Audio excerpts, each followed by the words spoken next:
Welcome to the Milsurp My channel. It's the end of 2023, and at the end of every year I try to do a little review of the previous year and a preview of the next year.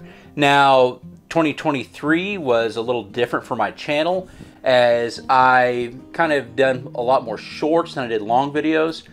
The long videos, I guess my excuse for that is with 3 kids and them getting into activities, I just have less time to do the research, write out scripts, go out to my land and, do the shooting footage. I just have less time to do that. So, I've only done a few long form videos this year. Although I think those long form videos have been more well researched, because I have put, a little longer into it. And sometimes, it'll be a week or two. Y'all start writing the script and it'll be like a week or two, or sometimes even a month later before I get back to it. Kind of read it with fresh eyes and correct it a little bit. And I also think that my lighting and camera and sound setup have gotten a little better. So, but this channel has mainly gone to shorts lately, and shorts kind of has a little different audience, as the long form and short form audiences really don't mix that well. When you look at your YouTube analytics, they just don't. But I think that the shorts do actually introduce some new people to the history of these firearms, which that's never a bad thing. Before I get to the collecting, Nick from Milsurp World, he moved from Illinois to Kansas in this past year. I've seen him at several of the gun shows, and we actually did a collaboration together. It's good to meet new people, and as meeting new people, as well as Danny's Milsurp World, his Discord. They had a get-together at the Missouri Valley Arms Collectors Association show this summer, where everybody's wearing their Milsurp World shirts. So it's neat to meet a lot of those people. Now, I know I should be, pimping my own Patreon, which I hardly ever do. My Patreon or my player accounts. But so if you want to throw me $1 on there, feel free to do so. But if you want to get into a community where a lot of people know a lot of stuff, get on Milsurp World Patreon, throw $1 at them, and then you can get in their Discord, and you have a lot of knowledgeable people on different Milsurps in there. I mean, you got guys who know a lot about American stuff. You got a couple experts on Japanese firearms. You got an expert on Mannlicher Steyrs in there. You got South American experts, Mauser experts. You just got a lot of people who know a lot of stuff in there. And speaking of people who are experts on things, my friend Matt DeRazio, and he's actually in there now, but he released a book this year on Wet Dog Publications, Mosin Nagant, 3-line rifle to Ukko-Pekka. And one of my first long form videos in the next year will be a comprehensive review of this book. I am about 2/3 through this book, but I'm kind of a slow reader. This kind of ties into my collecting a little bit. One of the things I've gotten, I've actually increased my Finn collection a little bit. I've gotten, recently an M27 and as well as a P series. So that brings me up to basically just needing a Civil Guard, M24 and an M28. And I'll have the basic Finn collection. I was thinking about doing that, so maybe I could possibly put up a display table at Missouri Valley next year with the basic collection. Maybe actually tie it into Matt's book a little bit. Besides, the Finn collection, a couple other things I've really been into this past year. I've been getting into American shotguns a little more. MVACA. I got my trench gun. Now I do have a little question about this. Canfield's book says that they used all different sized barrels on the trench guns in World War II. This is the correct serial range for World War II trench guns, but it has a World War I heat shield. The barrel doesn't come out in front of the heat shield, so that concerns me a little bit. But I'm happy to have a trench gun or a trench gun like thing in my collection. I also picked up a 1917 bayonet. All of this is I forgot something cutlery, which is actually Vietnam War era bayonet, but it's all the 1917 bayonets fit the trench guns, and of course, your 1917 and your 1903s. Other shotguns I got this this Remington Model 11. This is used in World War II to train mainly Navy airmen and seamen how to how to hit moving targets, first with clays, and then they get on vehicles, so they're in a moving vehicle trying to hit a moving target.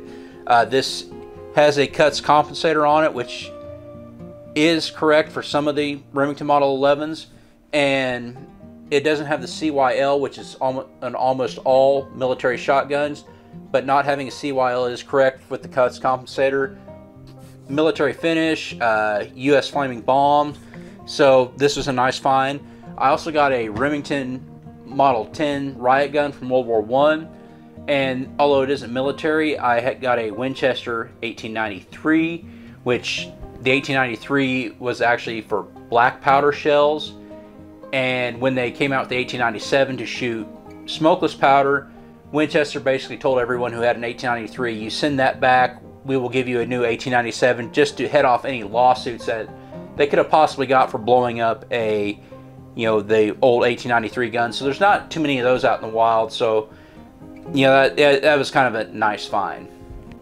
Another thing that I got into this year, I probably bought more antique guns than anything, and come to think about it, I don't think I bought one modern gun this year, and that's a really rare thing. Like, even though I collect old guns and military guns, I still like getting new guns every now and then, but I haven't bought one new gun this year, and I probably bought 2/3 of my guns this year have been antiques, which means I haven't filled out very many 4473s, since anything pre-1898 is not considered a firearm according to the ATF.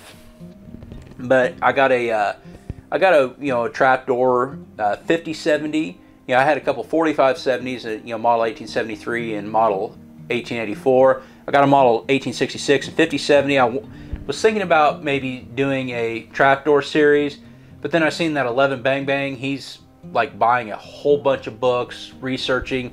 I don't want to step on his toes, as his videos will be well more research than mine, because he gets into the loading of the ammo, and he's somebody I recommend you check out. 11 Bang Bang.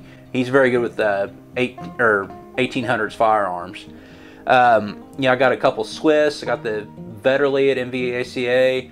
Also got the Swiss 1889, which I did an unboxing video with Nick, because we both got them from Edelweiss Arms at the same time. I believe it's a Labor Day sale that we got it. I got a couple rolling blocks. So I got several antique firearms. So I got the Skirpatric as well. Also got some of the South American stuff because of Danny. Probably one of my best finds is the the Matson, the last bolt action developed for military use. Of course, they did it after World War II, when the world was awash in surplus and everybody was looking to go to either battle rifles or assault rifles. And the only people that bought this was Colombia, and they only bought about 6,000 of them. So, these are kind of hard to find. Got a couple from Brazil, got a couple from Argentina, and there's a Colombian roaming around Kansas City that I'm tempted to get, because I've also kind of gotten into 30-06 Mausers a little bit too with my Norwegian last year. One of the Brazilians I got right now. I got a an FN. Depending on who you talk to or read, this is either a 1924 or it's a 1950. So I'll have to do more research on this. Danny will shout from the rooftops if this is a 1924, because that's what Vanderlinden says. But I've also seen other literature that calls it something else. So we'll have to learn about this, but this was too good of a deal to pass up when I saw that. Couple of my favorite finds of the year. Got a Norwegian Krag. I wanted a Norwegian Krag in the collection. One, when I got that 30-06 Mauser last year, it replaced the Norwegian Krag. I mean, they used the Krags all the way through World War II, and when I have to have a Norwegian Krag too to kind of tell the American Krag story. One thing my wife got me for Christmas was a book scanner, and most of the literature on Norwegian Krags, there's not much in English on it, so I'm gonna have to get a couple books in Norwegian. And the great thing about this scanner is you can scan the books and it'll translate them for you. So yeah, I can do that. I also got a Reichsrevolver book in German I need to scan. The main reason I got it was, there's a family history book that I think there's only one left, and I want to get, get that on PDF before that book, gets destroyed or disappears or whatever. Another of my favorite finds of the year was my Car 98A, and I got this at the Leavenworth Overlook show there a little over a month ago, and I've ever since I got my Polish guns last year, I wanted a Car 98A, and any good German collection, you have the World War I carbine in it. This is made in Amberg in 1910, so it's a little more. This is a little more rare than the Erfurt ones. And of course, the last video I believe I did on here is my unboxing from Mustache Man, and I got another car, but this is a car model 71, and this is another one of those single shot black powder antiques I got this year. And I also got my 7184 this year as well. So now that'll be in the picture of my antiques. So I was real happy with this. Now some of my best deals this year, I got a little Beretta 1915 pistol here a couple weeks ago for $275. So that was a great deal of the year. Got this Kropatschek with the bayonet and about 30 or 40 rounds of ammo, which that was a nice find for under $400. I got that back in February. My Vetterli I got for like right around $400. So that was a really good find. And probably my best deal of the year was the the Remington Model 11, which I paid $650 for that at the Leavenworth Overlook. These go for $1,000, $1,100 all day. That's kind of the review of collecting the last year. This next year, of course, I would love to get a G41. Don't know if that'll happen. I wouldn't mind getting an Ohio Ordnance BAR, but don't know if that'll happen. But since I've actually got Car 98A and a Car 71, one thing I probably will try to get pretty hard and heavy is a Car 88. So I have the one in between them. Otherwise, I'll probably slow down a little bit this year. My house needs windows and siding, so I need to slow down on the buying guns, and I need to replace probably one or two of my vehicles, and I really hate making car payments. So the collecting will slow down this year some, but of course I have more than enough. One other thing that I got this last year that I'm kind of proud of is I got a bunch more books. I'll put a picture of my bookshelf. That's just all my gun books. It's not the history books or all that. That's other places in the house. It's on bookshelves. Those are on bookshelves that the kids can access. So if you want to see last year's year in review to see if I made good for this year, click over here. Otherwise, please join the GOA, get $5 off your membership below. Thank you for watching. Happy New Year, and have a great day.